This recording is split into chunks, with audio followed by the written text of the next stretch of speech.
কত জনসভাই তো করলাই, হ্যাঁ একখানা আসল জনসভা কিন্তু রয়ে গেছে। কি এই যে শীত, সামনে শীতকাল, আমগর এলাকাত কত হয়তো যুব সমাজ আছে, যুবক আছে 18 বছরের উপরে, এগুলো যদি বিয়া শাদী করাইয়া অন্য গ্রামের থেকে আরেকটা বিয়া শাদী করাই আনতে আঙুর বুড়ো তো জনসভা হইতো। এই শীতের ভিতরে যুবক ঘরে একটু ভালো ব্যবস্থাও হইতো। ভালো কথা না? একদম খাঁটি কথা কইছি। ভালো কথা হয়েছে। খরচ হ্যাঁ খরচ হ্যাঁ, ম্যাম। খরচ দাম অবশ্যই করাম এটা। আচ্ছা, মাথায় রাখবি এটা করাম। কিন্তু একটা কথা আছে, কোন?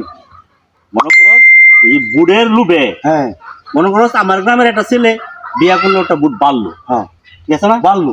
কিন্তু ওইটার লুবে কোনোভাবেই যেন 18 বছরের নিচে কোনো ছেলে মেয়ে বিয়া না হয়। কি কোন মেম্বার সাহেব, আমার তাহলে? বয়সী তো 30-এর উপরে হয়ে গেছে। হ্যাঁ।